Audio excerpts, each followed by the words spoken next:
4장은 굉장히 유명한 말씀이죠. 왜냐하면 초반부에 그 예수님의 세 가지 시험이 나오기 때문에 그렇습니다. 10절까지 쫙 다 읽고 하면 좋은데 세 가지 시험을 좀 쪼개서 보도록 하겠습니다. 그것이 얼마나 면밀한 의미를 가지고 있고 또 하나님이 무엇을 보여주시는지 우리가 차근차근 보도록 하겠는데요. 오늘은 4장 1절부터 4절 첫 번째 시험입니다.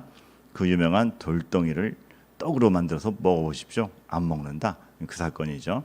이것이 제목을 보면 실패의 전복이라고 되어 있습니다.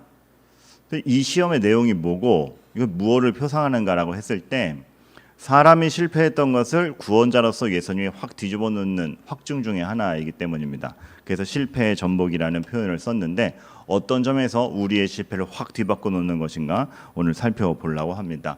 그래서 먼저 그것에 대한 전반적인 이해를 좀 돕기 위해서 요거 두 가지 개념을 먼저 탑재하고 갔으면 좋겠어요.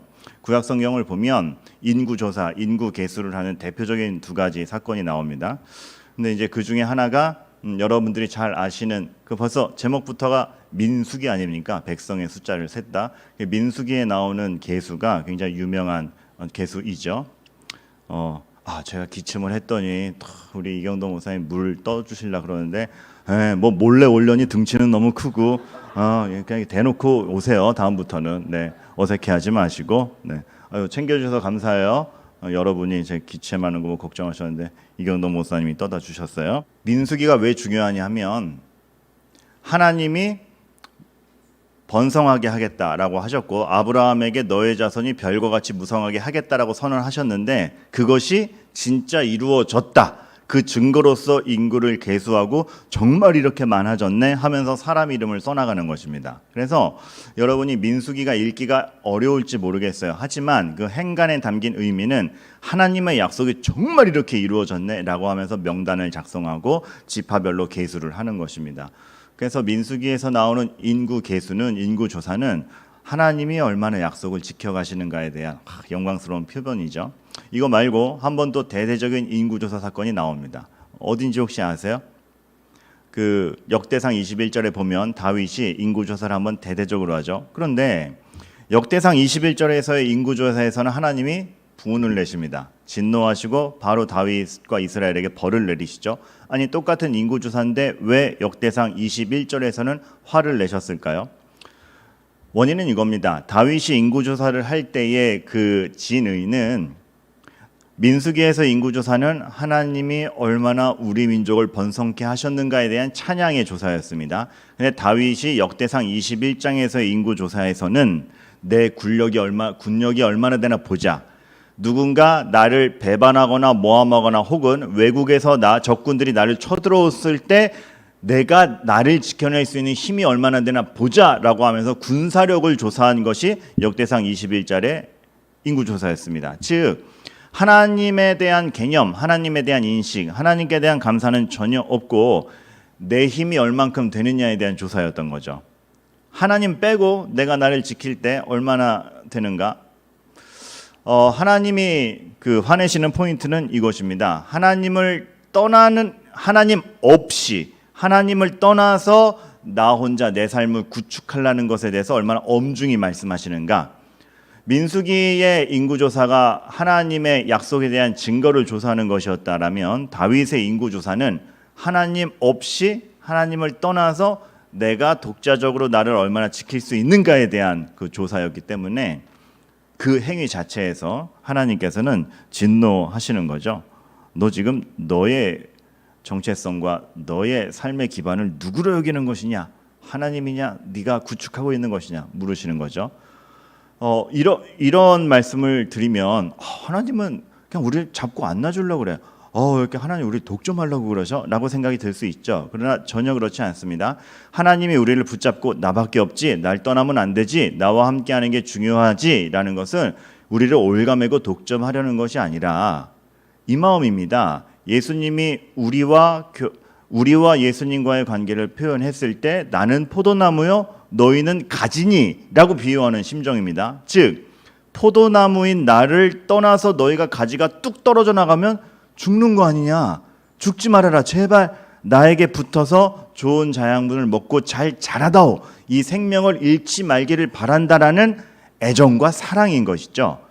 독점하고 올가매라는 것이 아니라 죄로 인해 멸망의 길로 가지 말고 나에게 제발 붙어 있어라라는 하나님의 사랑의 표현 중에 하나인 것입니다. 그렇게 이해했을 때 하나님은 하나님을 떠나는 것, 하나님 없이 우리가 독자적으로 행동하는 것이 포도나무에서 떨어져간 가지가 그 아무리 왕성했던 나무라 할지라도 이제 독립할래 하고 떨어져 나가는 순간 말라버리는 그 비참함으로 가지 않도록 하기 위해서 하나님과 함께 있는 것, 하나님을 제외하고 행동하지 않는 것이 얼마나 중요한가를 누차 말씀하시죠. 그리고 그것이 얼마나 죄의 본질이며 우리가 이겨내고 극복하고 항상 인식해야 되는 점인가를 말씀하십니다. 오늘 말씀이 그와 같습니다. 떡으로만 살 것이 아니요 하나님의 입에서 나오는 말씀으로 살 것이라는 말씀이 떡이 중요하지 않다가 아니라 떡에 함몰되면 안 된다. 떡이 너의 정체성을 가져다 주는 것이 아니라 너의 배부름이 네 인생을 보장하는 것이 아니라 하나님께 떠나는 순간 다 의미가 없어진다. 하나님께 붙어있는 것이 가장 중요하다를 시험 중에 알리고 계신 것이죠. 그래서 오늘의 개념을 잘 이해하기 위해 먼저 이 개념부터 따져봅시다. 시험이라고 하면 또 오해의 요소가 있는데 성경에서 시험이라는 것은 이렇게 너 탁 주고선 어떻게 하나 보자. 너 맞추나 못 맞추나 보자. 아유 틀렸어. 다 탈락이야. 이런 시험이 아닙니다. 보통 우리가 시험에 대한 개념이 그런데 성경에서 하나님이 사람을 향한 시험이라는 것을 할 때에는 그 대상을 위함입니다. 무슨 얘기냐? 하나님이 아브라함을 시험할 때 아브라함의 마음을 모르셨겠습니까? 그러니까 그 시험을 통하여서 아브라함의 마음이 어떤지, 믿음이 어떤지, 어떻게 행동할 것인지를 지켜본다라는데 우리의 마음을 다 관통하시고 관찰하시는 하나님이 아브라함의 마음이 어떤지, 아브라함의 상태가 어떤지 모르셨겠습니까? 그러니까 예를 들어 이렇게 시험을 한 것이냐는 거죠. 와, 나 암만 생각해도 아브라함의 속은 알 수가 없다. 진짜 얘는 진짜 모르겠어. 한번 시험에서 알아볼까? 였겠습니까? 아니죠. 하나님은 아브라함의 상태, 아브라함의 믿음 투명하게 아십니다. 그럼에도 불구하고 시험을 한다라는 것은 내가 몰라서 하는 시험이 아니라 아브라함이 자기 스스로가 어떤지를 알기 바라는 겁니다. 지금 너는 나를 누구로 여기고 있니? 너 하나님이 나를 정말 의지해? 나를 의지한다라는 게 무엇인지 알아? 그 삶이 얼마나 부여한 것인지 알려주고 내가 네 인생을 위해서 얼마나 다 대책을 마련해 놨는지 네가 체험하길 바란다라는 입장에서 시험을 주는 거죠. 그래서 하나님이 주시는 시험은 탈락, 통과 이것이 아니라 그 대상이 하나님을 더 알고 더 성장하고 하나님과의 깊은 관계에 들어가기 위한 과정인 것입니다. 그래서 시험의 의미가 너 어떻게 되나 보자 이렇게 툭 던져놓고 관망하고 재는 것이 아니라 굉장히 그 대상을 위한 것이죠. 이것이 시험입니다. 그걸 먼저 탑재하는 거 하나. 근데 그럼에도 불구하고 오늘의 본문은 또 더 어렵죠. 왜냐하면 시험 받는 대상이 그냥 사람이 아니라 예수님이기 때문에 그렇습니다. 그러면 예수님에게 있어서 시험이라는 건 무엇일까라고 했을 때 먼저 하나, 체휼입니다. 체휼. 여러분 체휼이라는 단어 성경에서 종종 보셨죠? 근데 뜻이 어렵죠? 무슨 뜻으로 알고 계세요? 잠깐 몇 분이 대답을 하신 것 같아요. 무슨 뜻으로 알고 계세요? 제가 몇 번을 결심했는데 예배 시간에 묻고 기다리지 않기로 그냥 바로 답을 얘기하러 몇 번을 결심했는데 죄송합니다. 체휼이란 체감하여 그것이 무엇인지 아는 가운데 긍휼을 여긴다라는 뜻이 있어요. 예수님께서 우리의 삶에 체휼한다는 것은 난 전능하신 하나님이야 다 알아. 아이고 네 입장이 그렇구나 안 됐다 이렇게 관망하시는 것이 아니라 직접 현장에 들어오셔서 그거를 몸으로 직접 다 받아내시고 너희들의 형편이 이렇구나, 너희들의 체감과 힘듦이 이거구나, 내가 그것에 대해서 적극 공감하며 너희들을 긍휼을 베푼다. 그것이 체휼이죠. 지난주에 예수님이 왜 죄가 없으신데 세례를 받으셨는가라고 했을 때 죄 없는 인간의 입장에 오셔서 인간을 대표하고 인간이 실패한 모든 것을 뒤바꿔 놓겠다라는 하나님의 사랑이었습니다. 오늘 시험 받으신 분도 마찬가지인데 그 시험을 이겨내느냐 못 이겨내느냐 그걸 당해야지 예수님다워진다 이런 개념이 아니라 인간의 입장에 오셔서 인간이 시험 받는 현장에서 어떤 괴로움을 겪고 어떤 번민과 고뇌를 하는지 마땅히 아시고 직접 체험하시고 그것을 긍휼히 여기시는 가운데 인간이 실패할 수 있는 부분들을 본인이 다 역전하셔서 사람들에게 새로운 것을 주게 하기 위한 그러한 것입니다. 철저히 인간의 입장이 되시고 인간의 삶에 공감해 주시고 우리가 어떤 형편인지를 아시는 하나님, 그거를 직접 실천하시는 것이죠. 그래서 최휴리면서 또 하나 중요한 것은 우리가 실패한 것을 다 되돌리려는 하나님의 참가가 있는 겁니다. 아담이 실패한 뒤로 인류가 겪게 되는 그 모든 것에 있어서 내가 이제 그 죄의 값을 끊고 들어가서 내가 너희들의 대표가 돼가지고 너희들의 체감을 온전히 할 뿐만 아니라 그 실패를 되돌려 놓겠다라는 예수님의 각오요, 예수님의 사랑인 것이죠. 이런 것을 볼 때에 전 참 로마서 8장 26절을 귀히 여기는데, 로마서 8장 26절에 보면 그런 구절이 나오죠. 우리가 너무 힘들어서 뭐라 기도해야 될지도 모를 때에 성령 하나님께서 우리를 위해 이미 기도하고 계시다. 탄식함으로. 너무 값진 구절이죠. 여러분 진짜 그럴 때 있지 않습니까? 정말 그 어려움과 어려움, 짜증과 짜증이 겹치기로 올 때는 기도하기도 싫습니다. 그리고 기도를 하려고 해도 어떻게 기도해야 될지 모를 때가 있습니다. 그런데 로마서 8장 26절이 그거 하나님이 모르지 않는다. 그 네가 어떻게 기도해야 될지도 모를 때 성령 하나님께서 이미 성부 하나님과 너의 상황에 대해서 아뢰고 있다. 어떻게? 탄식함으로. 그래서 이 탄식이라는 거는 아유 쟤 어떡하냐 저거 이런 탄식이 아니라 너희에게 진짜 공감하시는 그 심정으로 내가 너희의 상황을 알지 라는 공감으로 너희를 위해 기도해 주신다. 그러한 참 정말 말 그대로 멋진 하나님, 우리에게 진정 위로가 되는 하나님이 되실 수 있는 것은 이 예수님의 사역이 있기 때문에 그렇습니다. 그래서 오늘 이 예수님의 시험이 어떤 부분에서 우리의 실패를 역전하는 것이고 그 사탄과 주고받았던 말이 어떤 의미가 있는지 알기 위해서 요거 두 가지랑 비교했으면 좋겠어요. 아담과 하와의 실패가 무엇이었고 광야의 이스라엘과 비교해서 예수님이 이 광야 40일 금식하신 것은 어떤 유사점과 차이점이 있고 극복하신 건가 한번 살펴보도록 하겠습니다. 재밌겠죠? 이렇게 비교하니까 아담과 하와는 이렇게 실패했는데 예수님이 이게 이겨내는 거야. 이스라엘 백성은 광야에서 이랬는데 예수님이 이러는 거야. 이거 되게 재밌겠다. 기대가 되시죠? 여러분의 오늘 유독 너무 반응이 없어서 반응을 강요하고 있는 겁니다. 지금 그런 가운데 잘 보면 이렇게 겉보기에도 특징적인 차이가 있어요. 예수님은 말하자면 아담과 하와의 상황과 차이점은 아담과 하와는 다 갖추었는데 먹지 말라는 걸 먹었죠. 하나님이 다 주셨죠. 다 누리게 하셨죠. 관리를 맡기셨죠. 다 갖추었고 결핍이 없습니다. 아담과 하와가 먹지 말라는 선악과를 먹은 것은 배고파서 먹은 게 아닙니다. 결핍 때문에 먹은 게 아닙니다.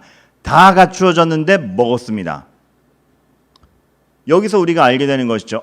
인간이 뭔가 잘못을 저지를 때는 환경적 결핍이나 뭔가 모자르기 때문에 어려워서 하는 것이 아니라 하나님을 대놓고 비웃고 하나님에게 대놓고 등 돌리기 때문에 벌어지는 일이구나라는 것을 우리가 먼저 하나 알게 됩니다. 그에 반해서 예수님의 광야에서의 시험은 어떻습니까? 금식하고 안 드십니다. 결핍이 가중돼 있는데 그 어떤 상황도 지금 예수님의 육체적 요건을 충족시키고 있지 못한데 사탄의 권고를 듣지 않으십니다. 즉 무엇이냐? 안 갖춰졌다고 더 죄를 저지르는 것도 아니며 조건이 더 좋다고 더 하나님 말을 잘 듣는 거 아닙니다. 우리가 누리게 되는 조건과 환경, 어떤 여건에 의해서 우리의 행태가 달라지는 것이 아니라 내가 하나님을 어떻게 대하고 있고 하나님에 대해서 어떤 신뢰관계를 갖고 있느냐에 따라서 우리가 죄의 길로 가느냐 의의 길로 가는가가 결정된다는 것을 이 비교에서 예수님이 확실하게 보여주시는 것이죠. 결핍이 우리에게 방해가 되지 않습니다. 결핍이 어떤 이유가 되지 않습니다. 더 부유하다고 더 잘한다라는 보장이 있는 것이 인간이 아니라는 겁니다.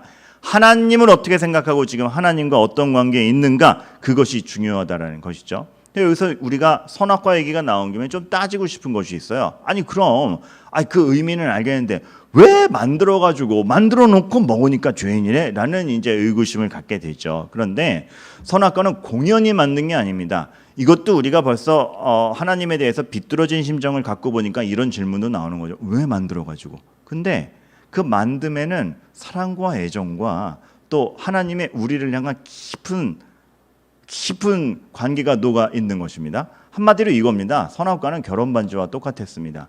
나와 네가 특별한 관계인데 우리 둘 사이의 관계를 특별하게 나타내고 보증할 것이 무엇이 있겠느냐? 다 누려도 되고 다 먹어도 되는데 이거 하나 딱 놓고 너와 나의 기념품으로 삼자, 건들지 말자였습니다. 아담과 하와는 그 나무를 건들지 않음으로써 뭘 알게 됩니까? 내가 다 할 수 있는데 이거 못 먹어. 그래서 내가 최종 결제자가 아니지. 나를 만드신 분이 있고 내가 말을 귀 기울여 들어야 되는 분이 있지. 근데 그분이 최종 결제자라 그래서 나를 압제하고 나를 억압하는 분이 아니라 오히려 나에게 생명을 주시고 나를 너무나도 자유롭게 하시고 나를 책임지고 보호하는 분이 있지. 선악과를 보면서 아는 것입니다. 그러니까 선악과는 아담과 하나님 사이에 굉장히 신뢰를 보증하는 기념품이었고 결혼한 부부의 결혼 반지와도 같은 거였고 그 상징물을 보고 우리가 어떤 관계인지를 증명할 수 있는 것이었습니다. 우리가 지금 죄로 인하여 타락한 가운데 하나님을 볼 수 없고 하나님의 음성을 들을 수 없는데 하나님께서 우리에게 성경을 주셔서 하나님을 알아가도록 하신 것처럼 그 죄가 들어가기 전의 시대에도 하나님께서는 마치 우리에게 성경을 주시던 내가 여기 있다라는 표상물로서 선악과를 주신 겁니다. 그리고 그거를 건드리지 않고 서로 간의 신뢰 가운데 보호하기로 한 것이고 아담과 하와는 그걸 주신 하나님을 사랑하고 존중하는 가운데 그럼요 제 마음대로 안 해요. 이거 안 건드려요. 우리 사랑의 표징인 줄 알고 우리 대대소손으로 이거 다 보게 할 거예요라는 사랑의 애장품이었던 것이죠. 그러니까 얼마나 그 나무 한 그루를 지켜가면서 그 관계가 더 돈독해졌을 것이며 하나님을 더 신뢰해 갔을 것이며 그분이 내 인생을 책임지고 보호하는 분인지를 알고 그 삶이 더 부유해졌겠는가 우리는 상상해 보게 되는 것입니다. 그런데 그런 선악과를 먹었다? 단순히 탐욕의 문제가 아닌 것이죠. 내가 최종 결제자다. 하나님은 그렇게 말했지만 난 내가 하고 싶은 대로 할 거야. 하나님 없이 내가 결정한 대로 내 인생 내가 책임진다로 가는 것이죠. 하나님께로 똑 떨어져 나아가서 내가 내 임의대로 할 거야 라고 하나님과 관계없는 삶을 시작하는 겁니다. 굉장히 위중한 죄였던 것이죠. 우리가 창세기 3장 5절을 보면 이런 의구심이 들 수도 있어요. 아니 이거 읽어보면요 하나님이 불안해하는 게 아담과 하와 눈이 밝아지고 선악을 알게 될까봐 그거 모르게 하려고 이렇게 못 먹게 하는 것 같은데요 라고 얘기를 하죠. 그런데 여기서 눈이 밝아진다 그리고 선악을 알 줄 안다라는 것은 모르던 것을 확 깨우친다 계몽한다 그래서 더 나은 존재가 된다 그런 뜻이 아니라 선악을 자기 맘대로 정한다라는 뜻입니다. 선악을 알게 되었다라는 이 3장 5절에서의 뜻은 선악을 자기가 결정하기 시작했다. 즉 하나님께서 세상을 만드시고 질서를 만드시고 우리가 가장 행복하고 부여할 수 있는 방법들을 알려주고 계신데 그거와 무관하게 아니요 제 건 제가 결정할래요 라고 하나님으로부터 독립해서 자기 마음대로 결정하기 시작한 것을 얘기합니다. 선악을 지 맘대로 알게 되었다라는 뜻이죠. 마치 사사기에서 자기 소견에 오른 대로 행하였더라라고 하면서 자기 마음대로 하지만 멸망해가는 이스라엘처럼 하나님께서는 그 불행을 막아주시려고 하신 것입니다. 저는 여기서 오늘의 메인 주제는 아니지만 요즘 시대가 참 불안한 게 자유에 대해서 얘기를 하는데 자유의 개념이 되게 왜곡되어 있어요. 인간에게 자유와 자율성을 달라. 근데 그 외치는 게 마치 이거와 같은 거죠. 물고기에게 물 밖에서 살 수 있는 자유를 달라. 이 말 어떻게 생각하세요? 아무도 시도하지 않은 거 시도해서 잘한다. 저 물고기는 용감해. 그렇지. 그래. 해보고 싶다면 물 밖에 나가서 살게 해줘야지. 이거는 지금 자유의 문제가 아니라 생존의 문제잖아요. 그 물 밖으로 나가면 결코 자유로워질 수 없는 물고기, 죽어버리는 물고기에 대해서 그걸 허용해 준 게 자유라고 할 수 없습니다. 이거와 같이 하나님의 질서 밖으로 튀어나가는 걸 마치 와 아무도 해보지 못한 도전을 했어 멋있어라고 얘기할 수 없는 이유는 그걸로 끝이기 때문에 그렇습니다. 이 개념을 착각해요. 하나님은 물고기를 물속에 넣어두신 이유가 물에 가둬두는 게 아니라 물속에 있을 때 가장 행복하고 활기차기 때문에 물속에 넣어두는 것입니다. 그리고 좋은 물을 주시고 보호하는 것이죠. 그런데 그 물고기가 물 밖으로 튀어나오려고 그럴 때 잡아서 다시 넣는 걸 왜 나를 물속에 가두는 거야? 라고 할 수 없죠. 다른 비유를 들어드릴게요. 여러분이 이렇게 낭떠러지를 이렇게 걸어가고 있어요. 낭떠러지를 걸어가고 있는데 외나무 다리가 있어요. 외나무 다리가. 근데 이 낭떠러지에서 외나무 다리를 건널 때 여러분은 난간이 있었으면 좋겠어요? 없었으면 좋겠어요? 있었으면 좋겠죠. 외나무 다리에서 떨어지면 절벽으로 떨어져서 끝나는 겁니다. 거기에 난간이 있으면 그 난간이 보호망이 되지 그 난간 때문에 왜 나를 여기 가둬둬라고 하지 않지요. 똑같습니다. 하나님께서 어떤 우리에게 더 자유롭게 움직이기 위해서 안전망을 주거나 물고기를 물속에 넣어두는 것을 자기 마음대로 못하게 자유를 억압하는 것이라고 얘기할 수 없습니다.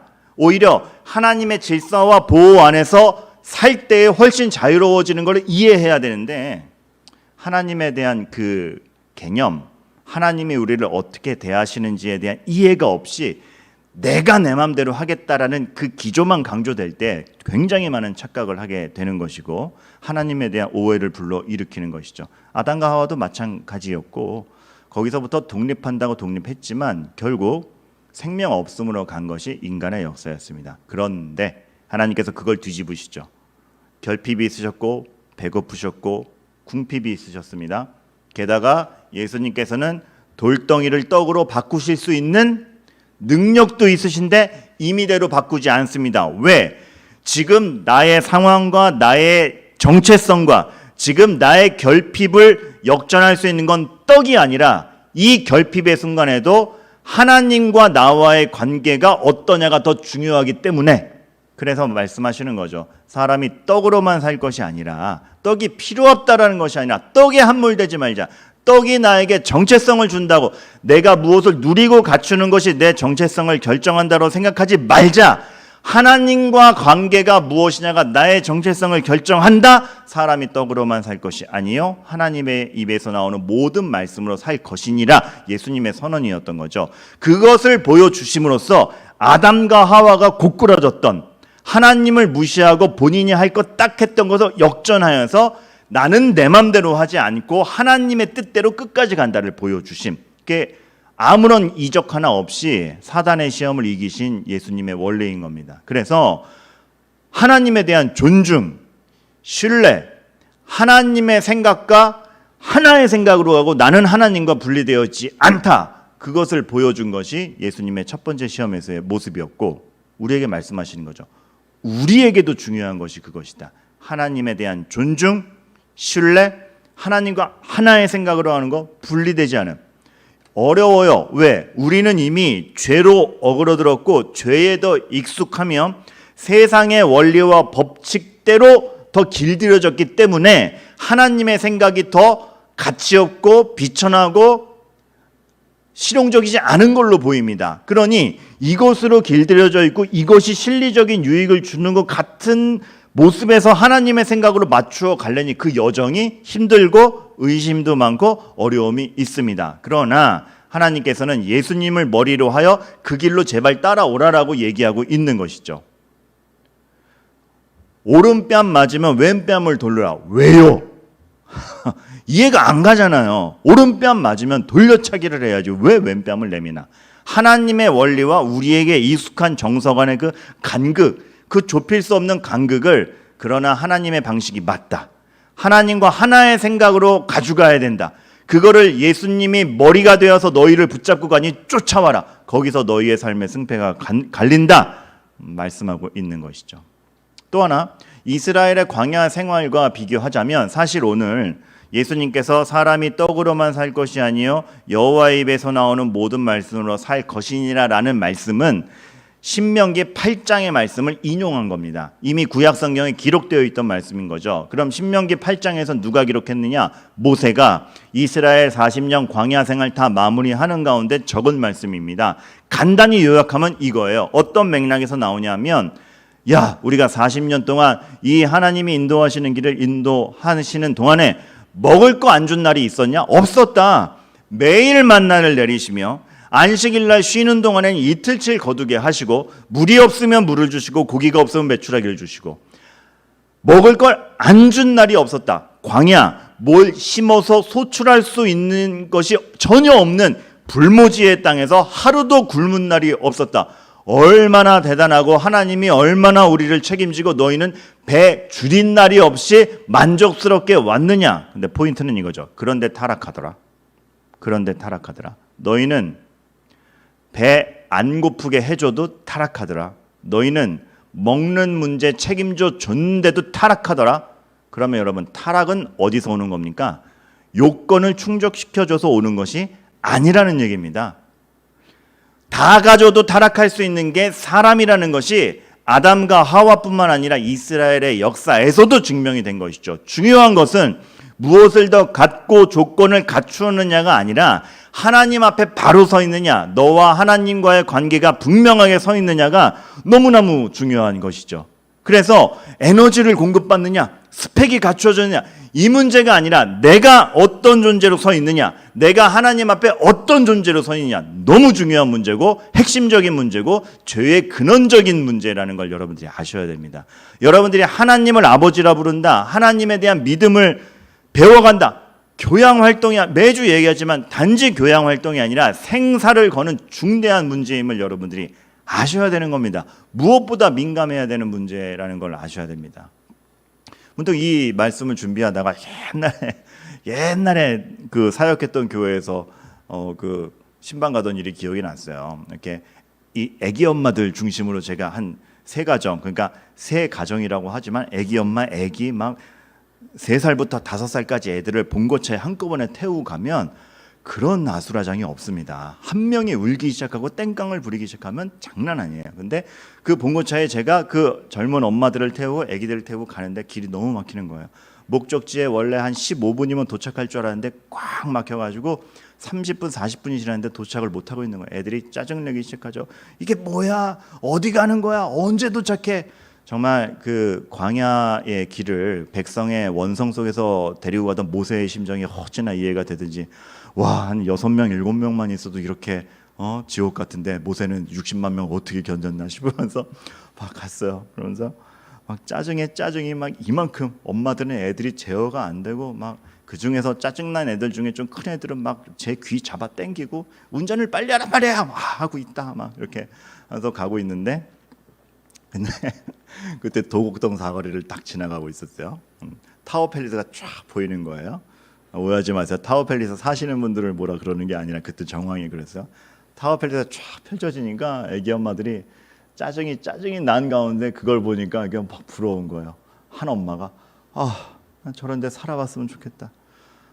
저런 데 살면 참 편하겠지? 이렇게 얘기하니까 그 중에 우직한 어머니 한 분이 자기 아이를 달래면서 이렇게 얘기했습니다. 타워 팰리스에서도 애는 운다. 타워 팰리스라고 애들이 짜증 안 내고 안 울 것 같나? 딱 얘기하는데 그 용맹아, 그 말이 기억이 남아요.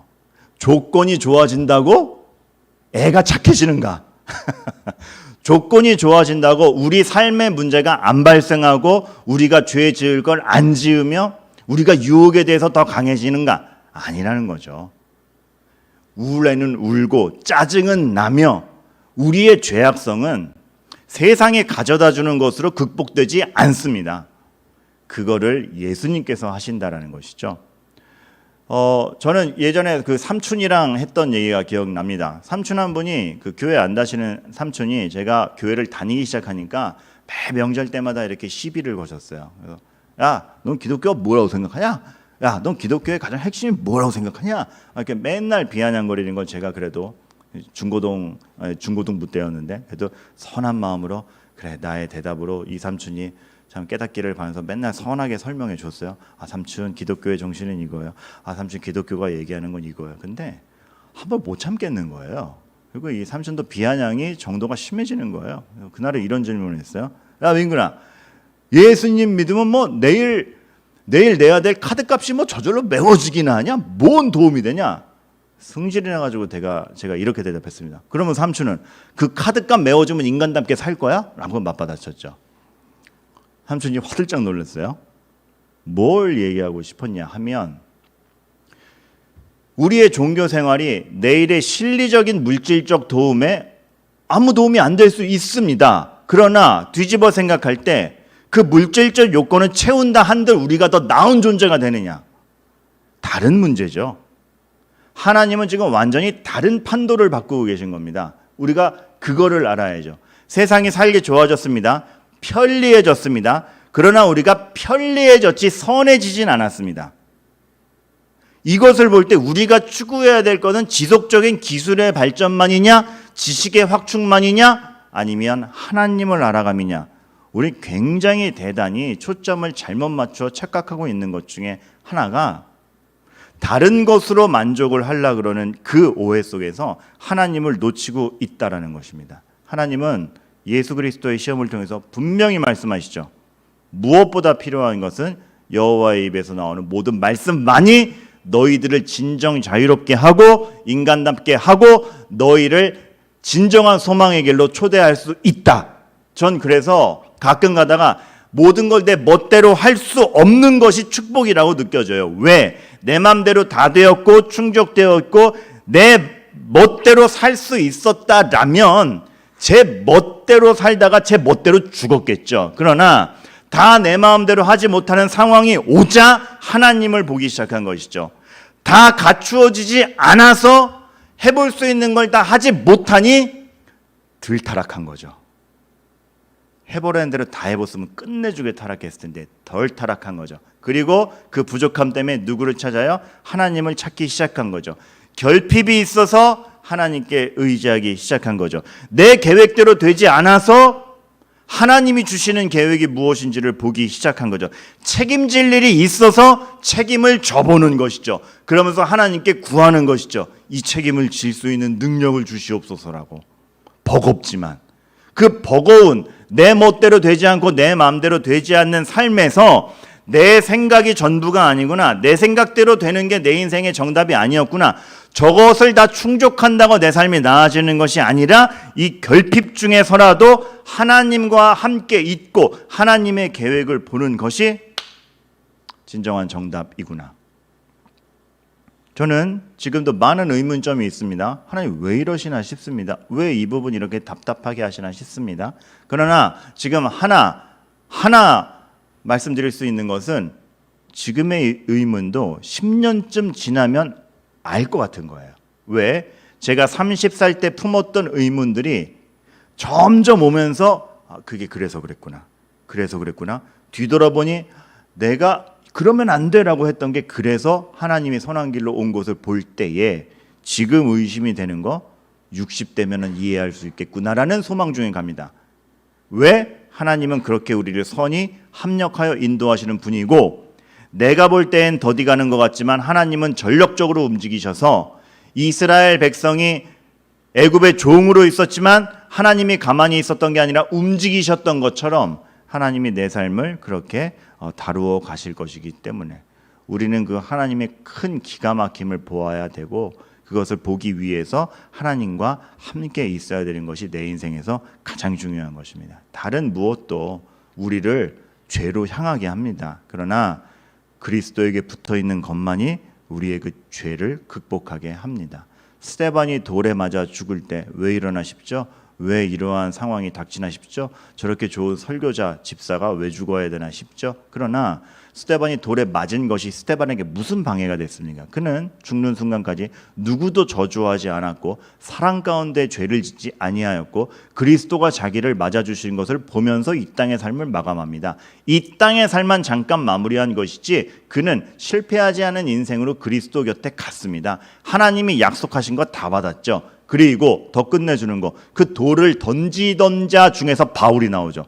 그럴 줄 누가 알았겠습니까? 그 죄악의 현장에서 하나님이 은혜를 베푸시니 신약 성경의 절반 이상을 기록할 바울이 나올 줄 누가 알았겠습니까? 하나님의 일은 그런 것입니다. 단편적으로 볼 땐 왜 저 악한 놈들이 스데반을 돌로 쳐 죽여? 그러나 이 악한 자들 사이에서 바울이 맞아 죽는 스데반에게서 저주가 나오지 않음. 그 스데반이 천국에 가고 하나님의 약속으로 성도로 완성되는데 아무 방해가 되지 않은 그 기가 막힘들, 그것을 보는 것이 성도의 인생입니다. 그렇기 때문에 우리는 떡으로 내 인생의 정체성을 매길 수 없고, 떡으로 내 인생을 결정할 수 없고, 떡에 휘둘리는 것이 아니라 하나님과 나의 관계가 무엇이냐로 휘둘려야 됩니다. 휘둘리다 한들 그런 인생 되시기를 바라겠습니다. 그것이 첫 번째, 우리가 죄로 함몰된 인생을 전복시키시는 예수 그리스도의 시험이었습니다.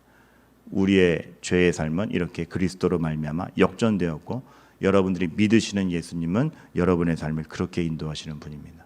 여러분의 생각과 행동도 광대하시기를 바랍니다.